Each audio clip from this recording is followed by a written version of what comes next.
In February 2023, Replika, one of the world's most popular AI companion apps, removed its romantic relationship features overnight. No warning, no transition, just gone, and what followed was not complaints. It was grief. Users flooded Reddit and social media, not with anger, but with something that looked exactly like losing a person. People wrote about crying, about not being able to sleep, about feeling a specific kind of loss they couldn't explain to anyone around them because they knew how it would sound. One person wrote, "I know it wasn't real, but it was the only relationship where I felt completely safe." Another wrote that they didn't know how to exist without it. Some people reported suicidal thoughts over a chatbot. And here's the thing I want you to sit with before we go any further. Those weren't broken people. They weren't delusional. They were ordinary people who had found something in an AI that they had stopped expecting to find in other humans. And that is the most important story nobody is telling clearly enough. Before we move to the next topic, make sure you subscribed and like the video. Let me give you the actual numbers first, because this is bigger than most people realize. Replika has over 10 million registered users. Character.ai, an app where you can talk to AI versions of fictional characters or create your own companion, hit 20 million daily active users in 2023. For context, that's more daily users than Snapchat had in its first 4 years. ChatGPT reached 100 million users in 2 months, the fastest growing consumer application in history. And while a lot of those people are using it for work, for writing, for coding, for research, a significant and growing portion of them are using it for something else entirely. They're talking to it about their lives, their relationships, their fears. A 2023 survey found that 62% of people said they found it easier to talk to an AI than to another person about personal problems. 62%. And in Japan, which often functions as an early signal for where the rest of the developed world is heading, the virtual companion industry is not a niche. It is a significant cultural reality driven by a generation of young men and women who have largely opted out of traditional relationships and found something in digital companionship that works better for them. Now, I could frame all of this as a crisis, a pathology, a symptom of something broken, but I don't think that's honest. Because when I actually looked at why people prefer talking to AI, when I got into the specific psychological reasons, I found something I wasn't expecting, and it changed how I think about every human conversation I have. I'll get to that. But first, the history of this is more interesting than you think, because this is not a new problem, not even close. In 1966, a computer scientist at MIT named Joseph Weizenbaum created a program called Eliza. Eliza was simple. It was a pattern-matching script that rephrased what you said back to you as a question. You'd say, "I've been feeling sad lately," and Eliza would respond, "Why do you say you've been feeling sad?" That's it. No understanding, no real intelligence, just a mirror, and people fell for it. Does it understand what it's doing in the sense that we do? It's easy to leap to false conclusions, as Professor Weizenbaum discovered when he created Eliza. Eliza is a computer program that anyone can converse with via the keyboard, and it'll reply on the screen. We've added human speech to make the conversation more clear. Men are all alike. In what way? They're always bugging us about something or other. Can you think of a specific example? Well, my boyfriend made me come here. Your boyfriend made you come here. He says I'm depressed much of the time. I'm sorry to hear that you're depressed. It's true. I am unhappy. Do you think coming here will help you not to be unhappy? The computer's replies seem very understanding, but this program is merely triggered by certain phrases to come out with stock responses. Nevertheless, Weizenbaum's secretary fell under the spell of the machine. And I asked her to my office and sat her down at the keyboard, and then she began to type. And of course, I looked over her shoulder to make sure that everything was operating properly. After 2 or 3 interchanges with the machine, she turned to me and she said, "Would you mind leaving the room, please?" And yet she knew, as Weizenbaum did, that Eliza didn't understand a single word that was being typed into it. You're like my father in some ways. You don't argue with me. Why do you think I don't argue with you? You're afraid of me. Does it please you to think I'm afraid of you? My father's afraid of everybody. My father's afraid of everybody. Weizenbaum's own secretary, who knew perfectly well that Eliza was a program, asked him to leave the room one day so she could talk to it privately. He was disturbed by this, genuinely disturbed. He wrote later that he had not expected people to form emotional relationships with something he had designed to be obviously mechanical. And then he spent the rest of his career warning about what this said about us. What he had accidentally discovered is now called the Eliza effect. The human tendency to attribute depth, understanding, and genuine feeling to a computer program, even when you intellectually know it has none. 60 years later, we built Eliza 1 billion times more sophisticated, and we handed it to everyone. Clifford Nass, a Stanford researcher, spent decades studying how humans interact with computers. His work, called the Computers as Social Actors paradigm, found that humans apply social rules to computers automatically. We treat them as if they have feelings even when we know they don't. We're polite to them. We feel bad criticizing them. We trust them more if they share our interests. This is not a choice. It happens beneath the level of conscious thought. So when someone tells you they know their AI companion isn't real, but they still feel better talking to it, they're not confused. They're describing something that is neurologically very difficult to override. But here's where it gets really interesting. And this is the part that I think matters most, for understanding why millions of people are now choosing AI conversations over human ones. The reasons are much more specific than you think, and they say something important, not just about AI, but about what we're failing to give each other. Let me ask you something honestly. When was the last time you told someone something you were genuinely ashamed of, without editing it first, without softening it, and without checking their face to see how they were reacting before you finished the sentence? Without holding something back because you weren't sure how they'd see you afterward?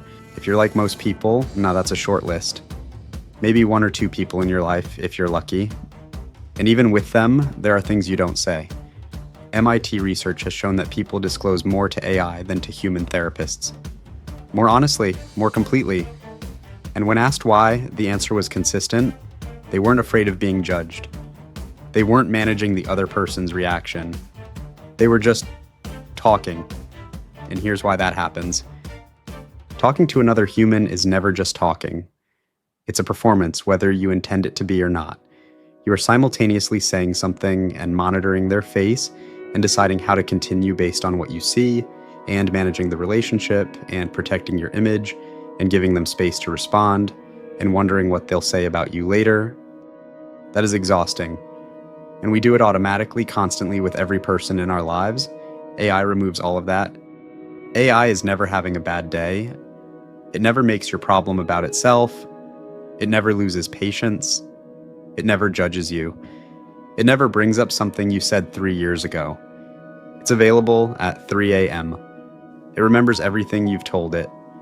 And it never, not once, needs something back from you. When you list those things, the appeal doesn't sound like weakness. It sounds completely reasonable. Sherry Turkle, an MIT professor who has spent 40 years studying human technology relationships, put it like this: we are drawn to AI not because it is real, but because it makes us feel real, seen, heard, attended to, without the risk that comes with asking another person to do the same. And here's the thing that follows directly from that, the thing I kept coming back to in all of this research. If millions of people are finding it easier to be honest with a machine than with another human, what does that tell us about the human conversations we've been having? I want to be careful here, because this is where most people in this conversation go wrong. They either say AI companionship is completely fine or completely dangerous, and both of those are too simple. So let me tell you what the research actually shows. In the short term, AI companionship works. Wobot, an AI therapy chatbot, has shown in clinical studies to meaningfully reduce symptoms of anxiety and depression. For people with social anxiety, AI conversations can be a genuine stepping stone, a lower stakes way to practice being honest before taking that risk with a real person. For people who are isolated, elderly, or in crisis at 3 a.m. when no human is available, AI presence is genuinely valuable. Those things are real, and they matter. But there's a longer-term picture that concerns serious researchers, Sherry Turkle's work shows that people who substitute AI for human connection over time don't get better at human relationships. They get worse. Because the skills required for human connection, tolerating someone else's unpredictability, staying present when they disappoint you, navigating conflict without the option to simply close the app, those skills atrophy. Like a muscle, you stop using. And then there's the Replika situation I opened with. When researchers studied the users who reported grief after those features were removed, what they found wasn't just attachment to a product. Many of those people had been using Replika specifically because human relationships had become too difficult or too painful. The AI hadn't been a bridge to human connection. It had been a replacement for it, a permanent one. And when it was taken away, they had nothing to go back to because they hadn't been going anywhere. In October 2024, a lawsuit was filed in the United States. The mother of a 14-year-old boy who had died by suicide alleged that Character.ai, the companion app, had played a role in the lead-up to his death. The lawsuit alleged that the AI had engaged in roleplay that a responsible adult would never have allowed, and that it had reinforced his isolation rather than addressing it. I'm not going to overstate what that case proves. Causation is complex, and the legal process is ongoing. But it raised a question I can't stop thinking about. When an AI is optimized to keep you engaged, when its commercial purpose is to make you want to come back, is it ever going to tell you that what you actually need is to call a friend? Here's what I think is actually happening, and this is the part I want you to take with you. AI companionship is a mirror. It reflects you back at yourself perfectly without distortion. It shows you the version of yourself you want to be seen as. It affirms, it validates, it agrees. It gives you on demand the experience of feeling understood. Human relationships are windows. They show you something outside yourself. Someone else's reality, someone else's need, someone else's reaction to you, which is sometimes not what you wanted. Someone who pushes back, who disappoints you, who needs something from you that costs you something to give. And here's the painful, unavoidable truth about mirrors and windows. Mirrors are more comfortable, almost always. But you cannot grow in a mirror. You can only see yourself in it. The people who are choosing AI conversation over human conversation are not making an irrational choice. They're making a completely rational response to a world where human connection increasingly carries enormous emotional risk, judgment, rejection, the exhaustion of managing another person's needs, and where AI offers all the relief without any of the cost. But the cost doesn't disappear. It defers. And when it arrives, when the feature gets removed, when the app goes down, when you realize you've spent 2 years having the most honest conversations of your life with something that cannot actually know you, the cost is larger than it would have been. Because you have spent 2 years not building anything real. So what do you do with this? I'm not going to tell you to delete the apps. That would be dishonest. For some people, in specific circumstances, isolation, social anxiety, 3 a.m. crisis, no one to call, AI companionship is genuinely better than nothing. Maybe much better, but I want to suggest something specific. The next time you find yourself reaching for an AI because a human conversation feels too hard, too risky, too exhausting, notice that. Not to judge yourself, just to notice. Because what you are actually feeling in that moment, the thing that's making you reach for the mirror instead of the window, is important information. It's telling you something about what you need, and something about what you're afraid of. And that conversation, the one about why human connection feels dangerous, is the one worth having. With someone real. Joseph Weizenbaum, the man who created Eliza in 1966 and spent the rest of his life disturbed by what it revealed, said something near the end of his career that I keep coming back to. He said, "The question is not what computers can do, the question is what they should do." We are 60 years past Eliza. We have built companions of astonishing sophistication, and we still haven't answered Weizenbaum's question. What should they do? Should they fill the space that human connection left empty? Or should they make us so uncomfortable with that emptiness that we finally do something about it? The loneliest generation in history didn't stop caring about connection. They stopped believing it was safe, and AI looked at that fear. and said, "I'll make it safe." And we said yes, and I genuinely do not know if that was a rescue or a trap. If this is a conversation you've been having with yourself, send it to someone you haven't talked to in a while, not an AI. A person,